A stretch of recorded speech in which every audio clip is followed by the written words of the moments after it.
Live from the Cactus Creek at Ibri, he is the king of prime time, Ghana's undisputed entertainment laureate, and still the youngest old man in Ghana. Put your hands together, show some love for the indefatigable KSM.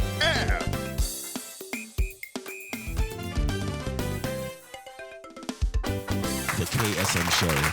Okay, folks, good evening, and we are back again, and I'm very, very thrilled to be back this evening to chat. Check this out. I think it was on 20th March, 2011, when I had these guests on my show. It was so exciting, man.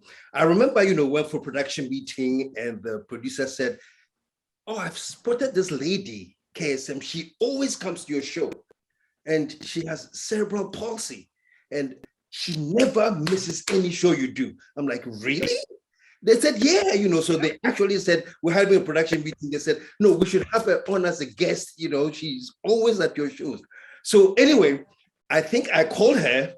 And when I called her, I said, "Farida, this is a KSM, blah, blah, blah, blah, blah. I want you on my show." And she said something. He said, "Well, if you really want me on your show to tell my story, then you have to invite my mother as well. Because my story is my mother's story. They are so intertwined, so you need to invite my mother." Yes, so I think that's when I called you. So folks, today we are hosting once again Lydia Bedwei. She was on about 10 years ago. She came on with Farida. You all know Farida. And she's one of our greatest software engineers in the country. And we have her mother today. And so show some love as I introduce Lydia Bedwei. Welcome to the show. 10 years later. Thank you. 10 years later, can you imagine? Yes, I can't believe it. A lot has happened. Yes, you're going to have a great chat. But give me just a quick second while we take a commercial break. And after the commercial break, we'll be right back.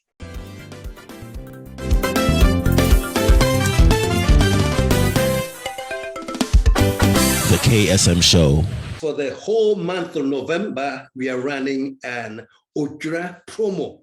It's a special promo running at Cactus Creek, where every Saturday throughout the month of November, we have chilled palm wine and some delicious grills. So make a point to be with us at a brewery every Saturday in the month of November. We're also running a special 20% discount on all rooms. And the number you can call is 020-799-8950. 020-799-8950. Ojura Special. Come and join us at the Cactus Creek. All insurance companies make the same claim. They all promise they'll give you good coverage. But check this out. The hallmark of a really effective insurance company is measured by their rapid response time when it comes to paying claims. So I am advising you that when it comes to insurance, you better choose Vanguard and experience the assurance of a strict claims payment. To insure with Vanguard, the numbers are 055-662-0111 and 024-433-4407. And when you call these numbers and you're insured with them, then you understand why they always say, "We always stand by you." Folks, we're back. And as you can see, I am fired up, and I have Lydia Bedwei in the house. She's published a book. The book is called The Unconventional Mother. That's the title, The Unconventional Mother. And it is how I nurtured my daughter with disability into a global leader. Wow, just a lot for that. How I nurtured my daughter with disability into a global leader. So welcome again, one more time. Thank you. You've had this request for the book for several years. It's almost like what, yes. 2 years later. What spurred you on to finally decide to put it in writing? The book has been in, it's like for the past 15 years, it's been talked about, and I've been asked, and I've been trying to write it, but I'll write to a certain point and then leave it off and just forget about it. And over the years, there are a few people who have been mentioning it. Lydia, when are you going to write this book? Lydia, you should write it for posterity. Lydia, you should let others know so that it can help them and things like that. So about 2 years ago, I visited a friend of mine, Ted Banasco. And when we meet, we just talk about everything that goes on. And during the process, he said, Lydia, you have a lot to say. And it was at his breakfast table. He was having breakfast and I was sitting there with his wife. He said, you have a lot to say. I think you should write a book. And I said, Ted, I've tried over the years. And he said, well, now is the time for you to do it. And along the way, if you get stuck, and call on me and something, and I'll encourage you also. So he introduced somebody to me, said the person will help me in spur me on, kind of. So I just thought, okay, I talked to the girls anyway, to my girls. Because, writing the book, and it concerns them, it's about them too. Even though Aisha hasn't got cerebral palsy, she's also in there. And yeah, so I have to kind of be sensitive about their own emotions and all. So they both said, okay, as for Farida, she's always said, Mommy, write it because your story is different from, you know the story. I just fell into it kind of thing. So, so that's what kind of spurred me on. And, when I start something and I'm really involved in it emotionally, I have to finish it. So like I started and I didn't stop until it got finished. So within 6 months. Quickly to ask you, what was it before that you said you always go to a point and stop? What was it making you stop? And what was different this time that you started and didn't stop? Yeah, before it's like it was me writing it. So at the end of the day, I'll just be in my room and be writing. After some time, maybe I got bored with it, or I just thought, okay, why am I writing it? Why is this necessary? Why is that necessary? I was I really criticized myself a lot. So then I thought, what interest? Or should I just pinpoint various things which mothers and parents need to do for their children instead of writing a story? So then I'll stop and put the thing down. And I had about how many scrapbooks? About 4 or 5. I start with this, I leave it, I forget it, I start with another one, But this time around, it was decided that I should do it. My children decided that I should do it. It wasn't just me doing it. I want to just start with this, then we'll just go more and more into the process. But there was a point in the book that I read when, I think it was in Belgrade. Belgrade, okay. Belgrade, yeah. Where somebody had recommended some herbal kind of tea. You're supposed to be giving Farida. Yeah. And the instructions where you have to give her 1 teaspoon every 5 minutes. For 24 hours. Yeah. So it was right there. That to me right there was like a very, very great point to start this conversation, because it talks about a mother's love and a mother's commitment. Give this to your daughter every 5 minutes for the next 24 hours. Yes. What about those moments? Honestly, we went to the New Belgrade to a doctor there. I think she had something to do with her stomach. And because her intestine was cut and joined, if I'm not looking and she eats something which has maybe a skin or something on it, it goes and gets stuck there. And then it will be her vomiting. So something like that happened. I think she had an apple or so, which hasn't been peeled. So we went to the hospital and they did the necessary, put her on drip and everything. And at the end of it, they gave me the herbs in a paper bag and they said I should make tea. I mean, take a teaspoon, put it in water, cool it, and be giving her a teaspoon every 5 minutes. And this was around 8 p.m., 7 p.m., 8 p.m. there. And every 5 minutes. And I thought, every 5 minutes. Okay. So we went home and I realized I'm not going to sleep during that period. I realized I'm in there because I don't know how to doze off for 5 minutes and wake up and give tea. So I sat up in my bed and I found, in those days, Radio Luxembourg plays nice music throughout the night. So I put my radio on there. It was winter time actually. The snow had fallen, the windowsill was white and everything. And I was listening to the music, but it wasn't enough to keep me awake. So I had a bottle of vodka.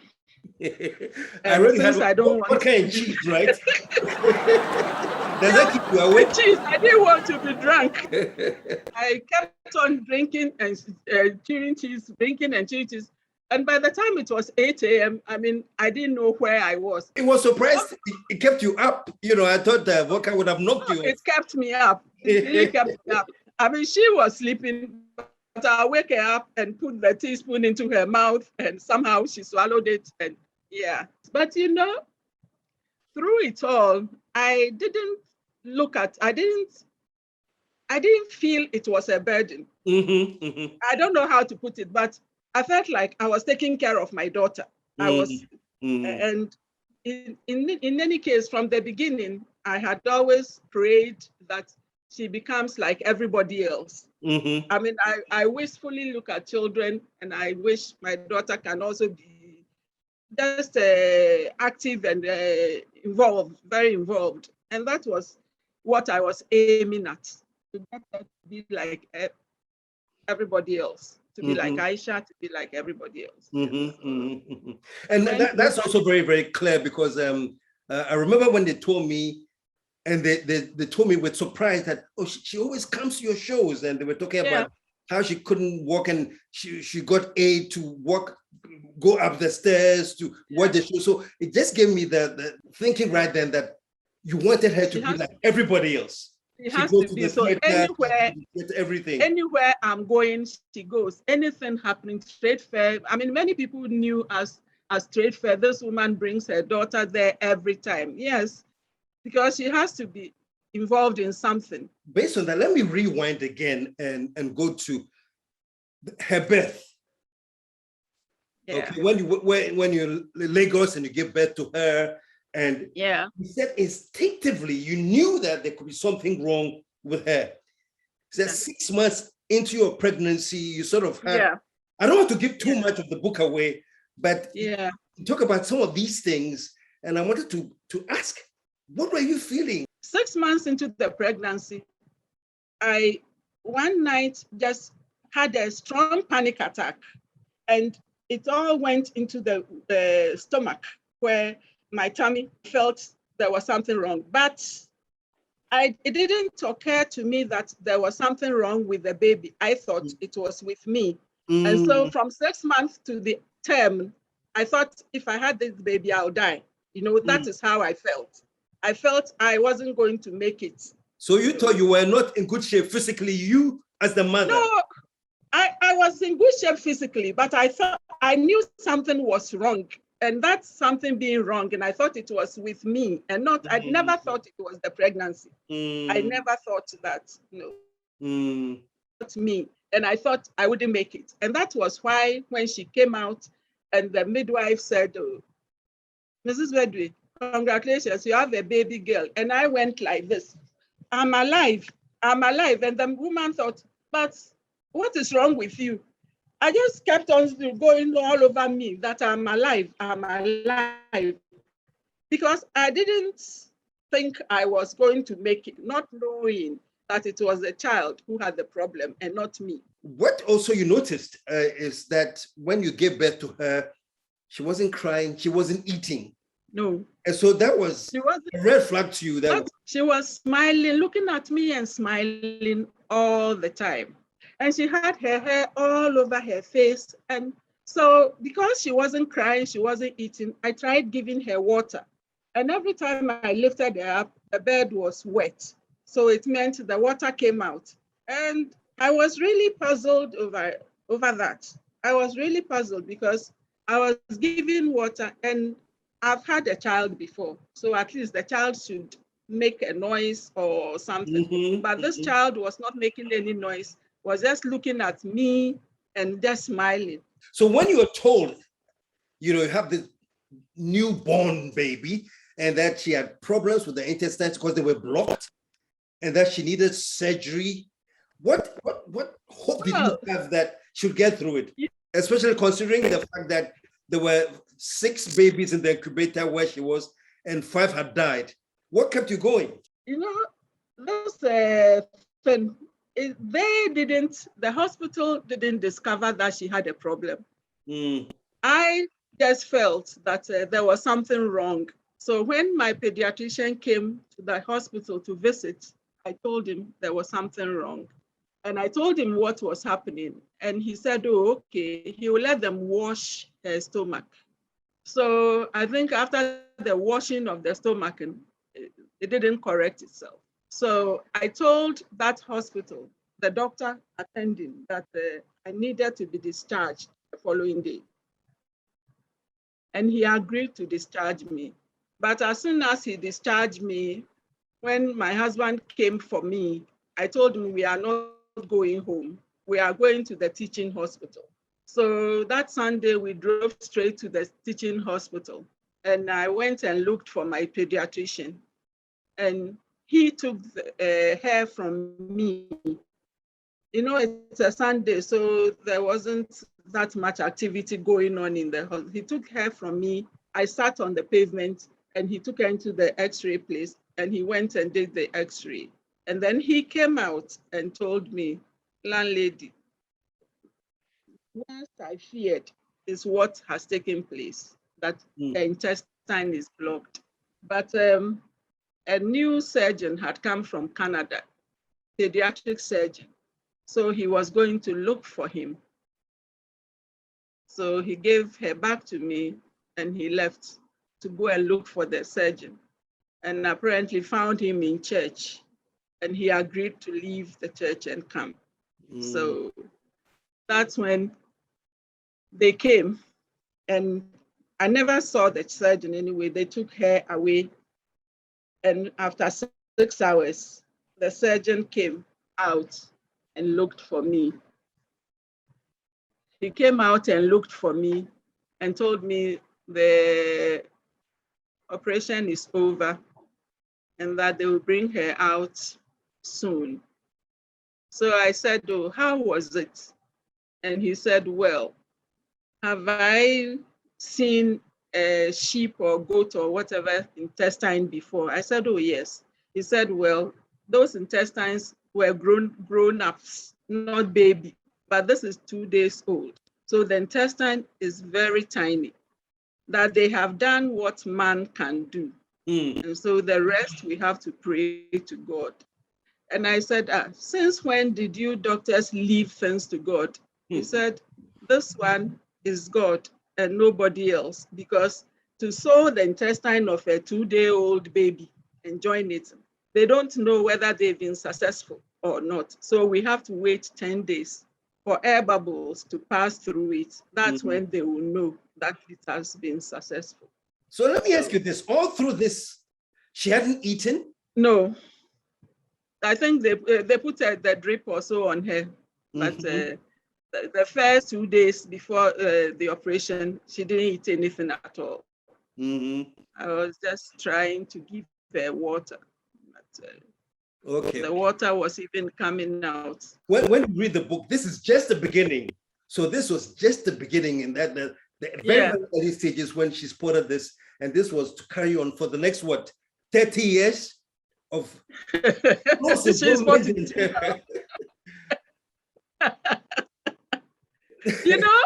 I mean, it's good they don't tell you anything too, because if the doctors have told you something that, Yeah. oh, maybe in 10 years time she will be all right, you will Yeah. be sitting there and waiting for the 10 years.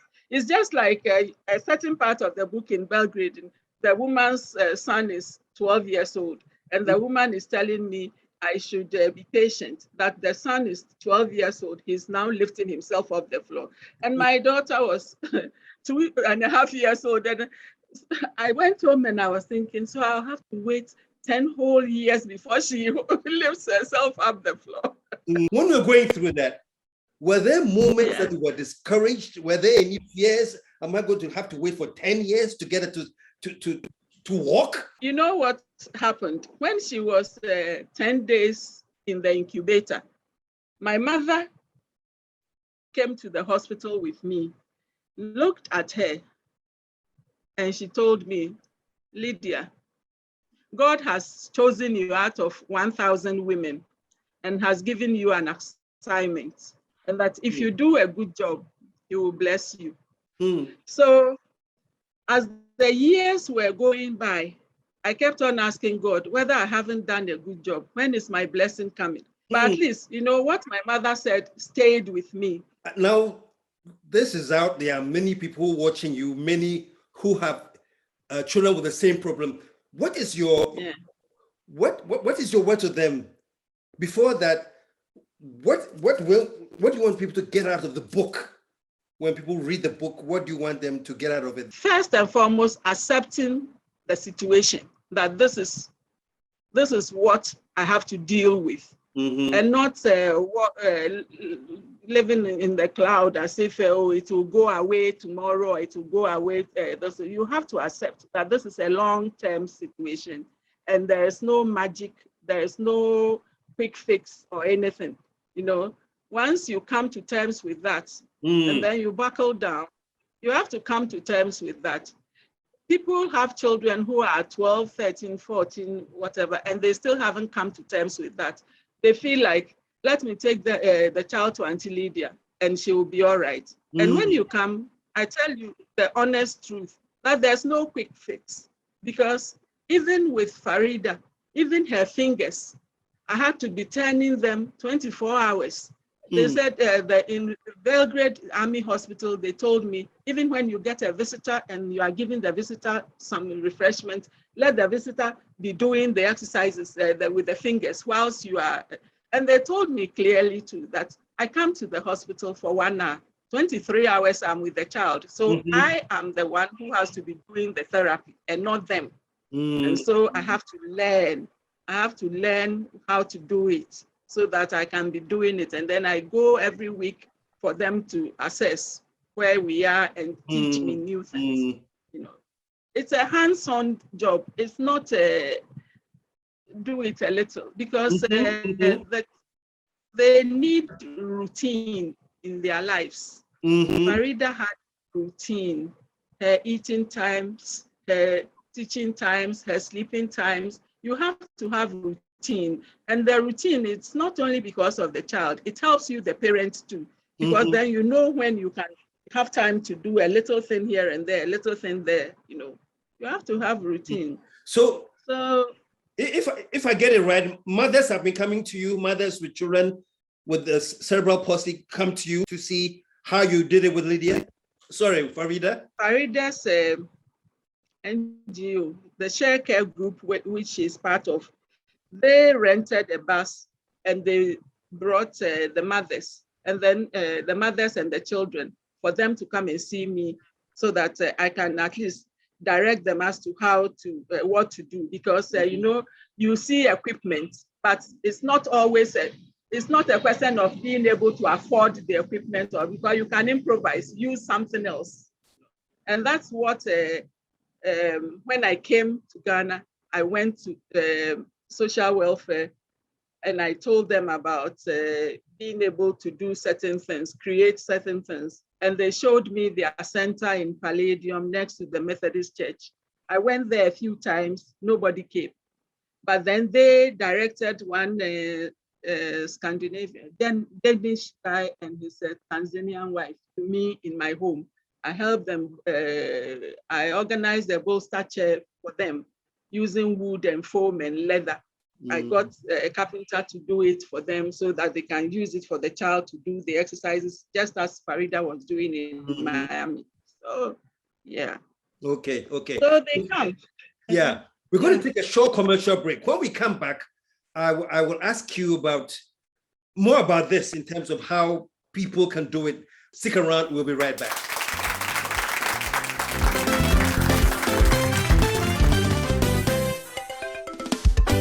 The KSM Show. All insurance companies make the same claim. They all promise they'll give you good coverage. But check this out. The hallmark of a really effective insurance company is measured by their rapid response time when it comes to paying claims. So I am advising you that when it comes to insurance, you better choose Vanguard and experience the assurance of a strict claims payment. To insure with Vanguard, the numbers are 055 662 0111 and 024 433 4407. And when you call these numbers and you're insured with them, then you understand why they always say, we always stand by you. For the whole month of November, we are running an Ojra promo. It's a special promo running at Cactus Creek, where every Saturday throughout the month of November, we have chilled palm wine and some delicious grills. So make a point to be with us at Abri every Saturday in the month of November. We're also running a special 20% discount on all rooms. And the number you can call is 020 799 8950. 020 799 8950. Ojura Special. Come and join us at the Cactus Creek.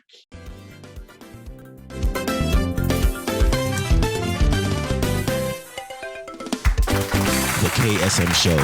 Okay, folks, thank you very, very, very much. We're back with Lydia, and she's telling us the story of how, and the courage. You read the book, and one thing that comes clear through the book is that at least you had some support system in terms of finances, in terms of ability to connect to influential doctors and things. Now, I'm looking at the average person reading the book and saying, oh, but she was lucky. There was money, she could do this, So I want you to comment on where do you gather the strength without the resources that were available to you to still be edged on to improvise and things, What are the possibilities that somebody listening to you who doesn't have any means of even traveling to anywhere, how do they handle it? The travel just happened to be, my husband happened to be working in those places. So, but back here, the important thing is for you as a woman to be doing something, even if it means selling something or, because the child needs a lot of attention, and you can't leave the child with anybody as such who will pay attention, care for the child the way the child needs to be cared for. So it was a question of finding something to do which doesn't take you away from the child. The great thing about Farida's case was that after the scan, we were told it was not progressive. Some have progressive ones. So they get convulsions and other things. But she didn't have that. And what happened to her too, they thought she would be blind and deaf, but she wasn't blind, of course. But when we checked with the deafness too, it was only the fine sounds that she can't hear. So she needs hearing aid and all. But the fortitude, that determination, the seeing that child and feeling that my child has no chance in the world if I don't do anything at all. And now trying to find what you can do Because let me tell you, KSM, when we came to Ghana, for example, having been away and all, I wasn't doing anything, but I didn't sit and not do anything. I immediately started going to Kanshi, to factories and whatever. Of course, I was going with her. She will be with me, and I'll go and get the soap and go and supply it in Ukanshi, go to Crocodile Market, go and get and go and supply, go to, I mean, I was doing all the time anything. she was with you. Yeah, oh, she was with me. That's why she knows everything about me. She was with me 24/7. She wasn't, I didn't leave her anywhere. Where will I leave her anyway? And who can pay attention to her? So you're encouraging mothers that's the kind of commitment that they need. They need that commitment, because I always encourage mothers and say, look at this child who has the child's interest at heart, have from you.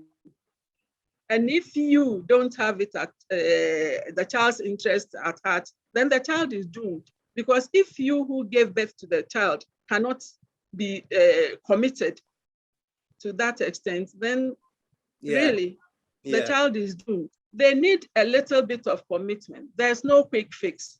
Many people have come to me, and one time somebody came and she said, in fact, when she left her home, she was coming to me and she was going to tell me she's going to buy something and come and leave her child and go away. And I said, I would have hunted you down in this Ghana and given your child back to you, because you can't come and leave your child. You know? And I told them, look, Farida, it wasn't anything like it wasn't a walk in the park or anything. It was very difficult, but that's my child. And when I look at the other child who has all the opportunities, and what will happen to this child? I noticed that because a couple of times in the book, I think it was in Miami, when the doctor said you should leave her, and you post that I'm not leaving my child, and they wanted her to be there, and you had once a week to come and visit her, and you completely said, that is not happening. No, I mean, because it started right from London, and when after diagnosis, and I went to the Spastic Society, and they told me they had a home, so I can leave the child there. And I said, I can't leave myself in a home.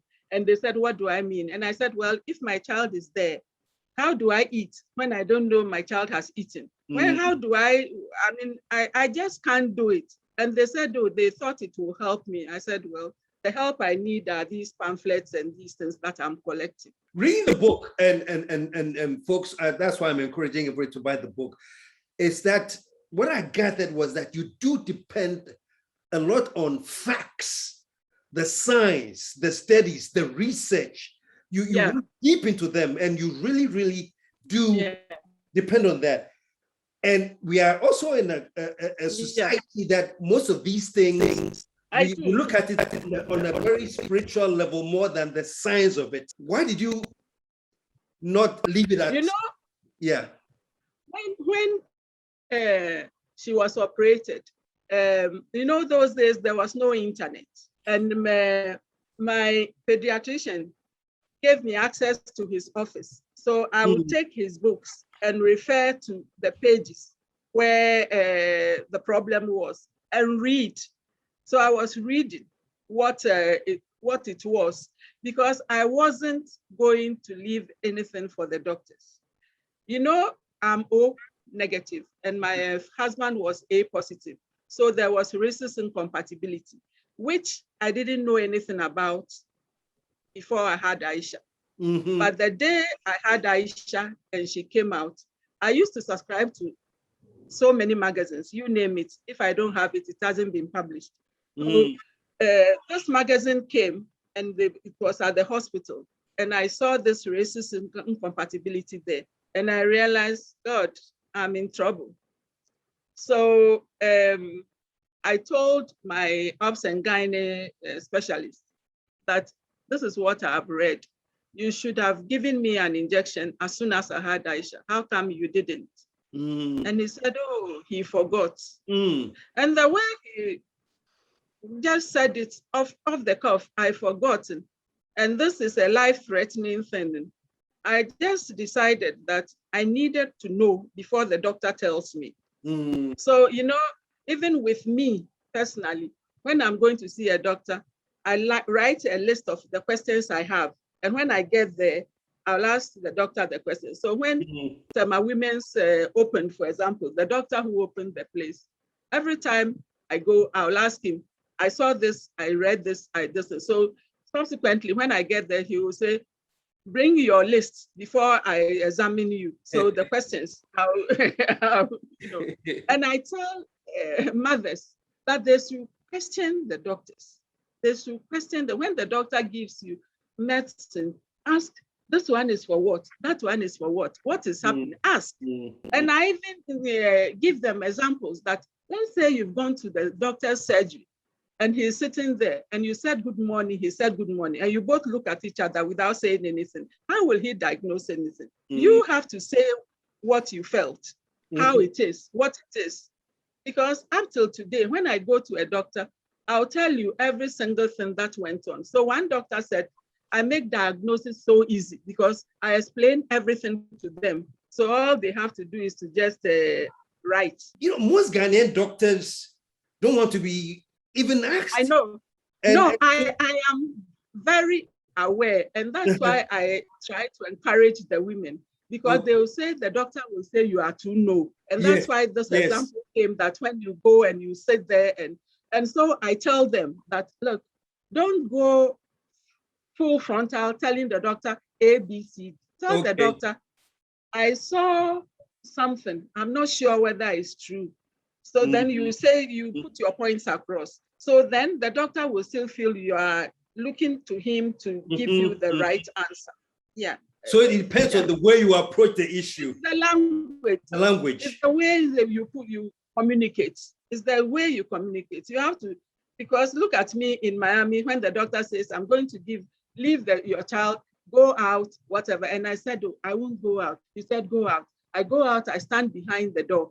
And as soon as she starts crying, I open the door and I come in. And I said, but I told you she won't cooperate. And she said, but he's trying to help me. I said, but this is no help. He said, he will give me medication to make her calm. I said, how can you make her calm when I am supposed to train the other part of the brain to do the damaged parts assignment? So it's a question of how you pronounce your words or how you act. Let me do a quick fast forward, because how did it feel, when you made that leap? Because here you were sitting at an international conference where Farida was a speaker. Her Excellency Justice Sirleaf was also on the panel with her. Yeah. On the panel of global leaders. Yeah. And he said that most of the times people want to know the magic that her mother had used to make her what she is. But she told the audience that this time, my mother is right here with me. So don't send anything to her. Just talk to her. What were you feeling at that moment? Looking at all that you went through, all that we're talking about, a span of 30 years plus. And then you see her on a global platform. At that point, what is going through your mind, Pride, honestly. I was as proud as a peacock, honestly. I was sitting there looking at her. I went further towards the back and she was right there and I'm looking at her. And when she said that, and she pointed in my direction and she said, Mommy, wave or so. And I waved and people started drawing near to me and all. I just thought, oh my God, this is how far we've come. That's how far we've come, Nurturing a child that was born practically almost there. She had intestines were locked. And you took her through everything, the therapy, the education, teaching her to read and write, teaching her how to type, the piano, everything. And then seeing her on this platform. Exactly. I think pride is putting in madly. My name tag was Farida's assistant. Oh, that was the name tag you had. The name tag I had, Farida's assistant. I was always laughing when we went to Paris too. It was the same. We went to Rwanda. It was the same. So, folks, I'm telling you that the name of the book is The Unconventional Mother, and it talks about how I nurtured my daughter with disability into a global leader. And I'll be giving you more information about this book, and when it's launched, we should all go there and support. And I want everybody to read this book. It is so inspiring that a human being can go through this challenge, and it's such a phenomenal experience. Quickly, I was reading this, and it says how I nurtured my daughter with disability into a global leader. And I'm in the US now, and I'm in an area where they are specifically concerned about how things are labeled.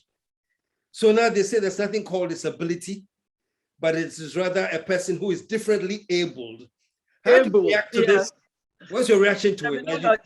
Yeah, so now you won't say she has that disability, but she's differently abled. Differently able, yeah. Yes. Differently able. Farida used to say, it's because there are few of them in number, and we, the rest of the world, we are the majority. If not, if there were a lot of them, we would be at a disadvantage because they are not disabled. They are normal, and we may be the abnormal ones. Well, Lydia, thank you so much. And congratulations for finally putting something on paper. For finally putting something on paper, yeah. And I was amazed with your recollection. This has been... Yeah, exactly. That is the bit.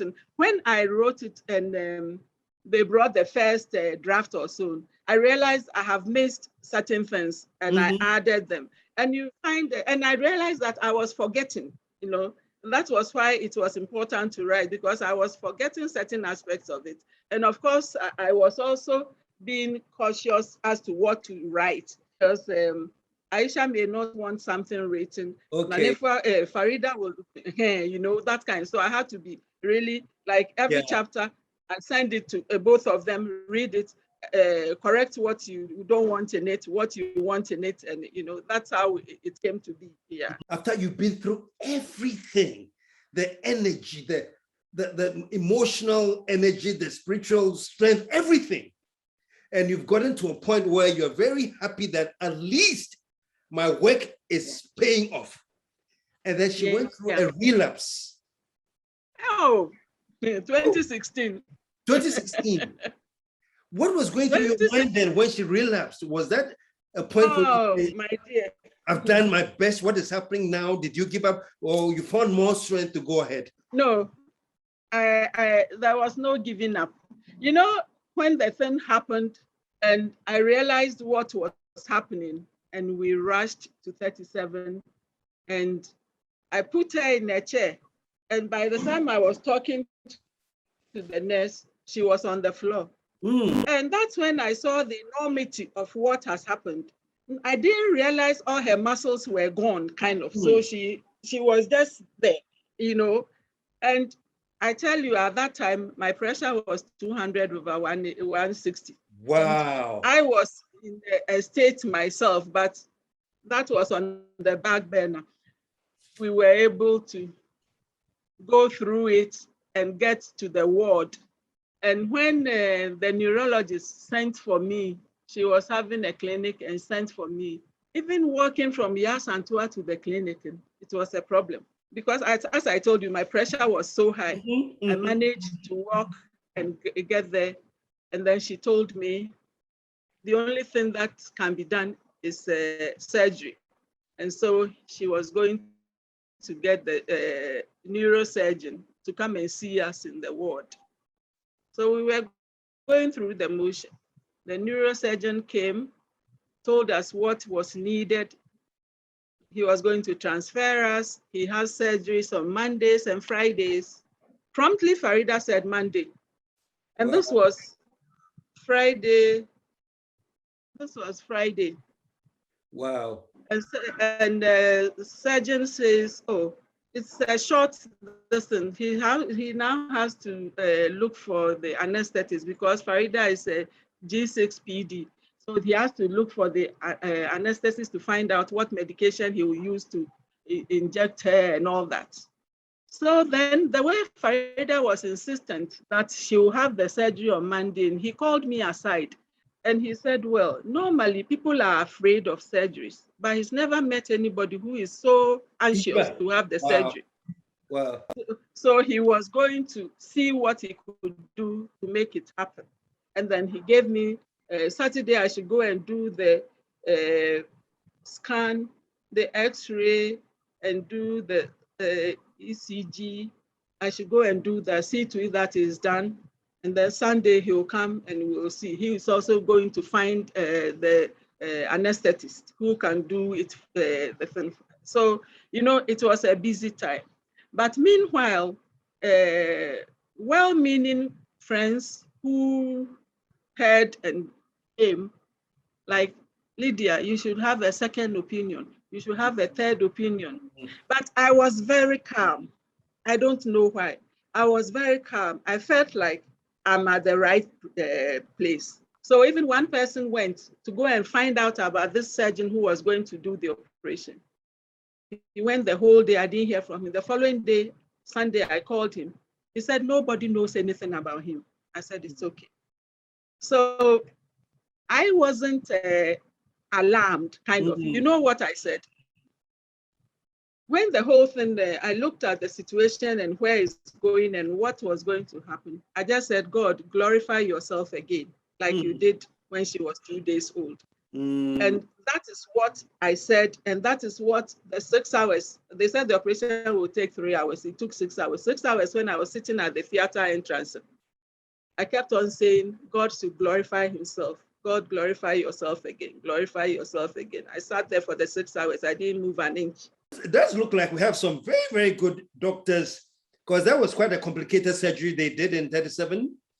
Yeah, it was very complicated. They had to cut the neck and remove a bone from her stomach, put it there.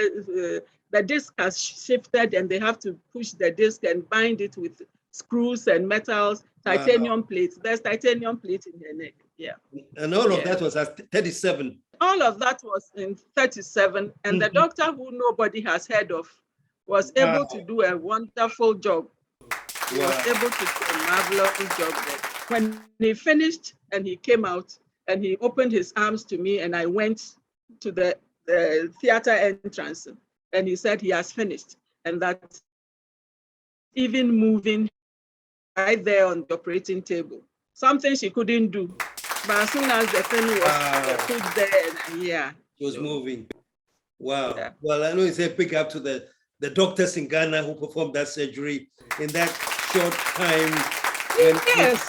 Oh, yes.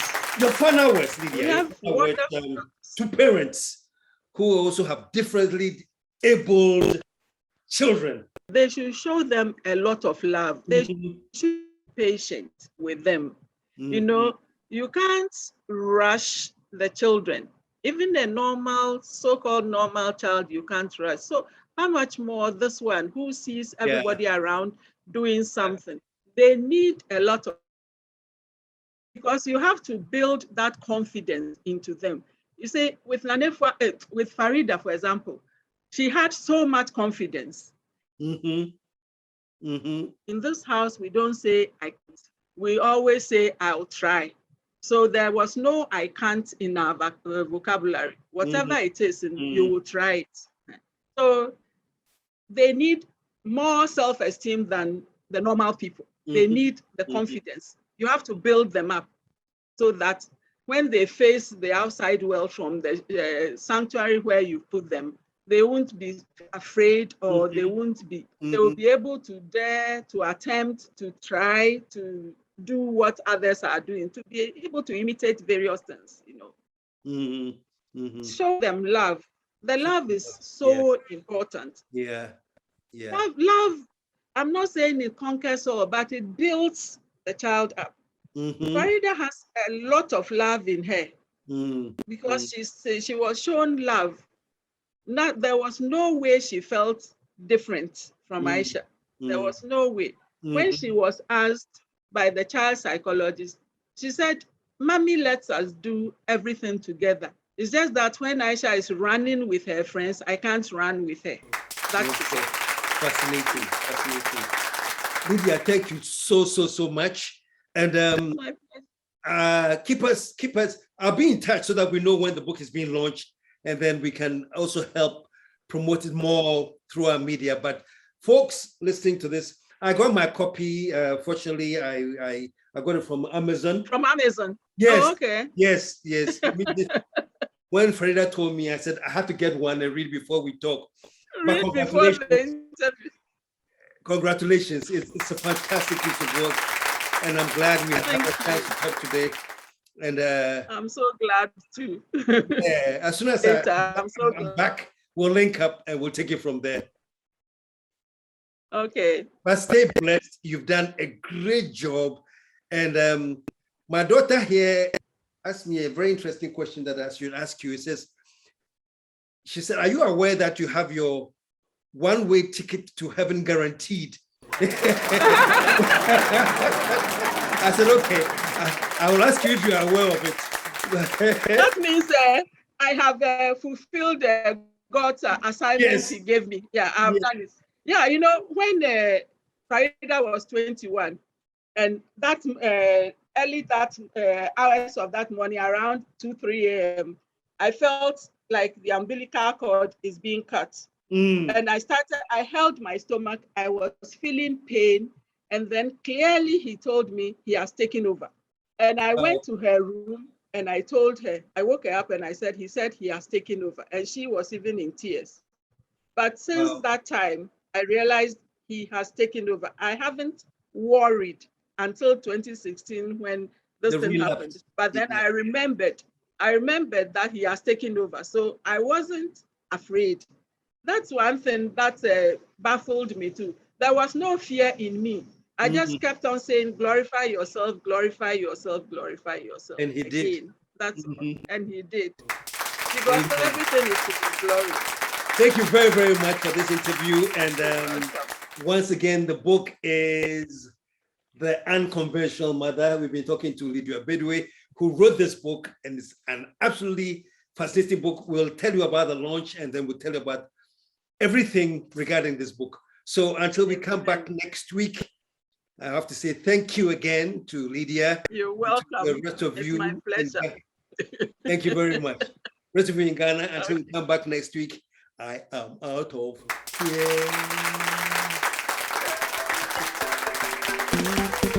here.